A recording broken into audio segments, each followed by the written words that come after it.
I don't have the money. It's too much right now. I'm gonna need some time to think about it. Have you ever had a prospect tell you this on a sales call? If you've ever heard this sales objection, or you froze up or didn't know what to do, well, this video is for you. Now, for our private clients inside the Modern SDR 3.0, we actually run through this on a much deeper level. And this is something called the AFERT method here to handle any sales objection that we receive. If you don't know this method, here's the breakdown of it. AFERT is accountability, follow-up, restructuring, and tie down. And this AFERT method is something that I use to first hold a prospect accountable for what they told me earlier on that sales call.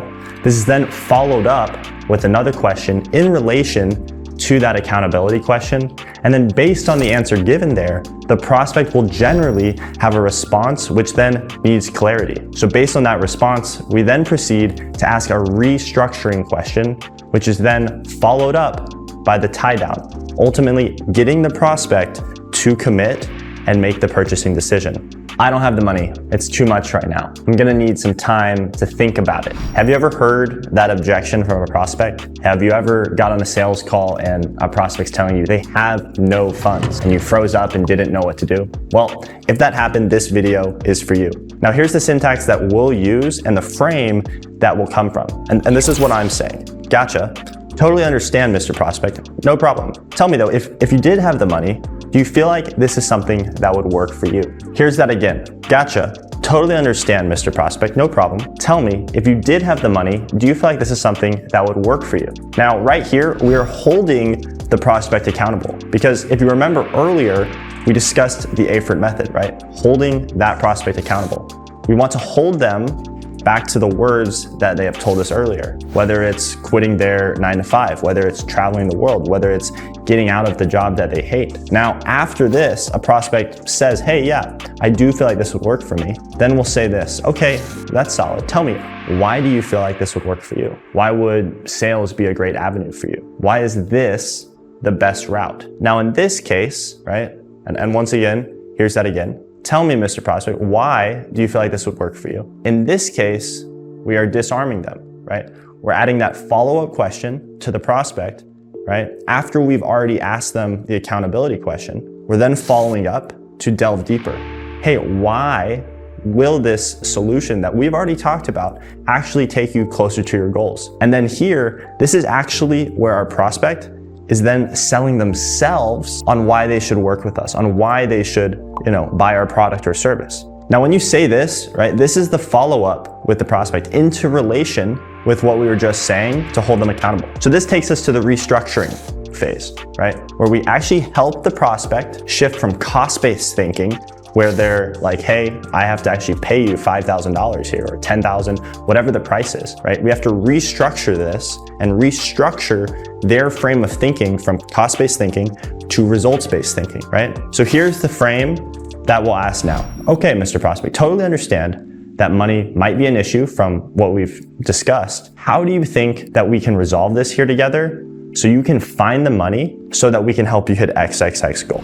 Right? So if their goal is to escape their 9-to-5, travel the world, do X, right? And they want to get rid of this pain, I might say, gotcha, Mr. Prospect. Well, earlier in this call, I know you mentioned you wanted to get out of this job you hate and ultimately travel more. Where do you think we can find the money to allow you to do that? So once again, if you understand the AFERT method, accountability, follow-up, restructuring, tie down, then this is all gonna make a lot more sense because all the words I'm saying go to this framework. It's not about the actual words or the script, but it's based on the framework. So if you understand the framework, then you'll be able to close pretty much every deal and loop with these objections. So once again, we'll ask them, hey, where can we find this money to help you hit to those goals? Now at this point, the prospect should have some ideas, but if for whatever reason they don't, and they still don't know where they could find the money, whether that's from investments, savings, friends, family, whatever it is, if they still cannot find the money, here's what we'll say. Gotcha, Mr. Prospect, totally understand.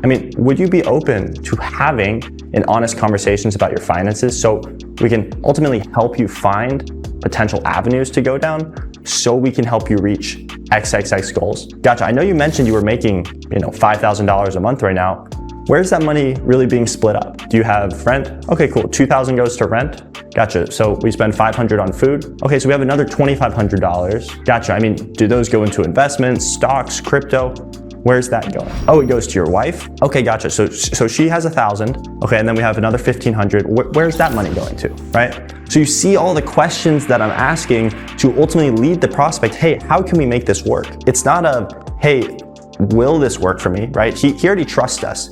He's already bought in, but it's how can we make it work? So as long as we know that it's not an if this will work for me, but rather a how will this work for me, then we're winning. And as long as we can explore enough options with the prospect and actually help them find other avenues to get started, then this is ultimately how you're gonna help, pretty much handle any finance objections from here. And also these frameworks can be used for a spouse objection. It can be used for a trust objection. Let's say a prospect has to talk to their wife. I say, gotcha, Mr. Prospect.